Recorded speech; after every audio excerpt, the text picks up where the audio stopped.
So I've had a couple guests on the channel recently that have both talked about the importance of skills, the importance of training, the importance of muscle memory when it comes to preparedness. I had Adam on from Defenders USA talking about dry firing and practicing and honing your firearm skills. I had the local prepper on who was talking about sort of the same thing, but an overall preparedness perspective of, your plans are not going to go the way that you think they're going to go. And the more that you can build up that muscle memory, the more you go through some of these plans in your head, the better your chances are that when something does happen, it's actually going to go the way that you actually plan it to. Because in our heads, it's one thing, but when something actually happens, things will go much different. And if we train for these, if we practice some of these things, we can sort of spot those things that are going to go sideways and correct those before it becomes a really big problem. So in today's video, what I want to talk about is 5 drills you can do at home with yourself, with your family, to just sort of get ready for these situations. And if something does happen, like a house fire, a natural disaster, or even something bigger, a bug in or bug out situation, we've either mentally gone through those things or physically gone through those things, and we're going to stand a better chance when something like that happens. So the first one I have is doing fire drills. And I know this one is sort of basic, but it is a really important one because this is something that happens all the time across the United States, across the world. This is one of those emergency situations that could happen regardless of everything that's going on. So it is something we need to make sure that our family is all on the same page. They know exactly what they're supposed to do in certain situations. Growing up, we've probably done these quite a few times at school, at home, maybe not as many times as we probably should have, but we all had a pretty good idea about what to do in a fire drill. Children have a good idea about what to do at their schools, but do they have an idea of what to do in their homes? Do we know what we do? Do our spouses know what we would do? And I think it's important to sort of set those up, and everybody understands where you're going, what you're doing, what to look for as far as, hot points in the house and, doorknobs and smoke, and what to do if the smoke does overcome you. So those things, I think it's important to teach the family what they should do in those situations, where they should go, how they should get outside. What if that first route is blocked off and they need to get out another way? So I think a fire drill is one of those really basic ones, but it's also a really important one because it does happen quite often around the United States and around the world. Along with the fire drill, a lot of people don't think about these as prepping supplies, but I think they are. Fire extinguishers, carbon monoxide detectors, smoke detectors, all of those things, are going to help in a situation like that. And like I said, we just never know when something like that is going to happen. Next is the shelter in place drill, because we never know, and this is sort of a few different reasons why this would be necessary.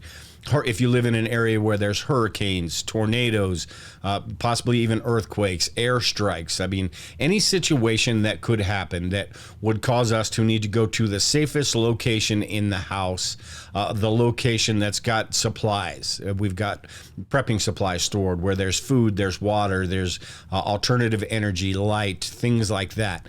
That place in the house that is the safest place to go in the event that things around you are just sort of falling apart. Well, like I said, whether that's a natural disaster or that's something bigger. Everyone in the family, instead of running around like chickens with their heads cut off, should know exactly where they need to go and be able to get there as quickly as possible, and know where things are in those areas and where that it is going to be the safest place possible. And sort of, if you've got children, it could be that staging area where they know I'm going here and I'm awaiting further instructions. Dad might not get here, mom or dad might not get here when I'm here, but they will eventually get here and they'll let me know what to do from there. So those shelter-in-place drills, even if you don't have children, they're still important because you need to know that helps you organize your prepping supplies, organize where you put things, and also, sort of gives you that room to maybe reinforce a little bit, a room to work on and make sure it's the safest place in the home that it can possibly be. And actually practice this drill every once in a while and give people a minute, or give the members of your family a minute or so to actually get down to where they need to be and do the things that they need to do, and see how quickly your family does that. And do it, not a scheduled thing, but just spur of the moment. Have that a keyword or something that you say that alerts the whole family. Oh, great, Dad's doing this again. Or, oh, great, here we go. We've got to do this. And if they fail, then you do it again until they don't fail. And then if you do that, they know that, hey, I've got to really react, because if I don't, he's going to make me do it again.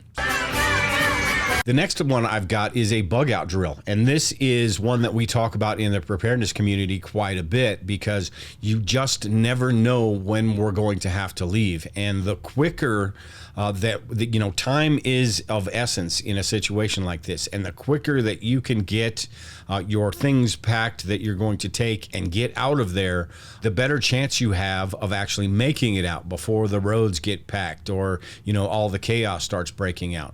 Information gathering also plays a role in this, because if you are paying attention to things and you are alerted to something before everyone else is, you've got those extra minutes, seconds, or whatever they are to get out before everyone else does. And with these bug out drills, these are really important in preparedness, because we can have the best laid out plan. We can have everything diagrammed down to how long it's going to take to pack the lights out kit, how long it's going to take to grab the food buckets. I mean, things like that.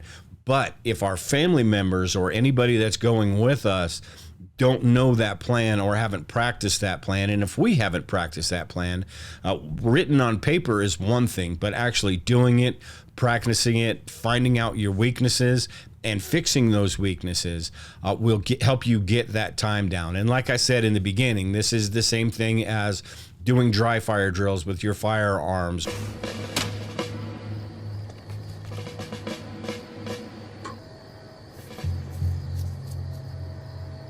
Light? The fuck?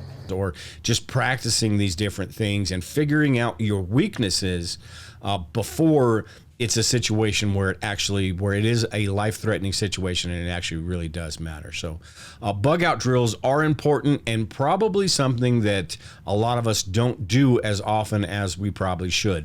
It doesn't need to be done once a month, unless you want to, but a couple times a year, I think it's a good idea to just, spur of the moment, say that keyword, and everybody jumps up and gets that bug out drill going.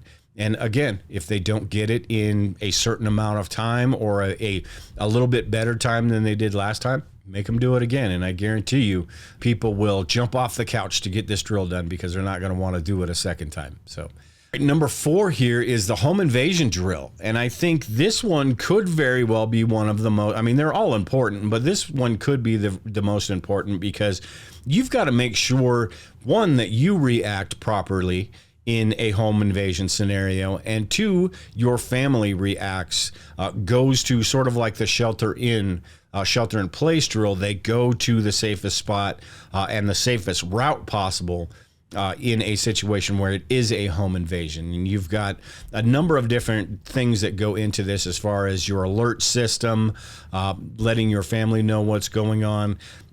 These training drills, this one is going to be one where it's different it's going to be different probably every time you do it, because the home invader could be coming from the back, could be coming from the front, it could be 2 or 3. So it is a situation where you would probably need to sit down and set up a scenario and see how your family reacts to something like that, and then critique how everyone did. And this is one where it really does, the more sort of learning you do about what to do in a home invasion scenario, the more you can pass that on to your family. It's not always, pull your gun out and shoot. There are situations where it's protecting your family. There's legal implications to all of these different things. I've watched a bunch of videos and talked to Adam from Defense USA talking about how the best fight is the one never fought. So if you have an opportunity to get out of the way, if you're just protecting your stuff, that's a completely different situation if you are protecting your family. So these home invasion drills, I think, are really important because it'll give your family ideas about where the weaknesses in your home, where the entry points might be. It'll give them the understanding, especially if you have young children, where to go to get out of harm's way, what to do, what to hide behind, the difference between concealment and cover. I mean, so many different things that go into a home invasion drill. This could be an everyday situation, or this could be an SHTF situation where this is important as well. So, like I said, one of the most important ones to do with your family, and make sure that they are going to react the way that you need them to react, because that's going to make your job better as the protector. That is going to make your job a little bit easier than it would be if everyone was scattered around, and you, instead of confronting a situation, you have to go search out and find out where your family is. If they're exactly where they're supposed to be, and that, it's going to make the situation a whole lot easier. So, home invasion drill, definitely an important one. And then finally, the fifth one I've got here is a blackout drill. If the power goes out. And this one is important for a number of different reasons. If you are not home, you want to make sure everyone knows where all of the different supplies are. Here, I've got a video I did about a lights out kit. I've got a binder that explains different procedures, how to start the generator, where the lights out kit is, how to, we've got solar panels, how to hook up the battery, make sure you have energy that way. Make sure you're thinking through everything for your family members in the event that you're not there. At the same time, if you are there, you want to go through a drill where everybody knows exactly, give everybody things that they're supposed to do in certain situations. One person goes to get the lights out kit. The other person, somebody else, goes and checks the breakers and tries to figure out what exactly is going on. Everybody has their job to do in these situations. Now, this is a tough one because the lights go out and all of us, basically all of us just kind of sit there and go, oh no, what happened? Or just wait for the lights to kind of turn back on, right? But what if they don't? And I think this is a really important situation, especially when you consider if it's just an average normal day, not a huge deal, right? The electricity goes out and you've got to figure out where things are, what to do. But if you are in the midst of something that's going on, whether that is a natural disaster, whether that is something larger, that's when it becomes important for everybody to be able to find and do the things that they're going to need to do. And again, if you are not home, you've got to make sure everyone knows where the binder is. You've got to make sure everyone knows where that lights out kit is, where the supplies are, and the procedures and what they should do in those situations. So just a blackout drill is a very important one, and one of those sort of like the shelter in place drill that could happen, at any point. And honestly, a lights out, the power going out, something like that is probably one of the most common things that we can face. Now, most of the time, you're talking your power's out for an hour or so, maybe a couple of days or so. But you just never know. It could be longer than that, and you've got to figure out why it is taking longer than that. And that could be something you could teach as well, is that information gathering. Figure out why this is happening. What steps would you take to figure out why this is happening? Because if it is some sort of EMP, some sort of large scale thing, the more you know quicker, the better you're going to react, and the more quicker you're going to be able to react for those people that maybe just still are sitting on their couch and just not doing anything. If you need to bug out or whatever you need to do, you've got that advanced warning about things that are going on. Listen to me very, very carefully. Look at that. It's all going to turn off. What? It's going to turn off, and it will never, ever turn back on.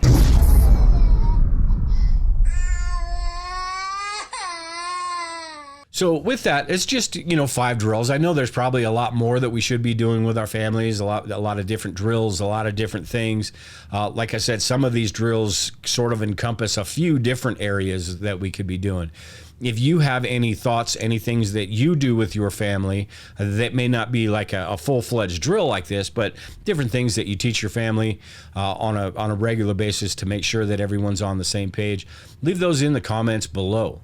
Like I said, I've been talking to a couple people. I did a couple videos this last week with Local Prepper and Defense USA, and both of those videos talked about the importance of training, the importance of repetition and perishable skills, sort of like first aid. If we can take these classes and we learn a whole bunch of stuff from them, but if we don't continually try to hone those skills and just keep them on top of mind, we eventually lose that, and then we either have to take the class again or we have to reteach ourselves. I do that all the time. So the more we practice these things, the more we stay up on this stuff, the better we're going to be able to react when disaster does strike, whether that be a localized, natural disaster or something much bigger and much more life-threatening. So at any rate, like I said, leave a comment below if you've got any good tips for anybody watching this video. But until next time, take care and prepare. We will talk to you all later.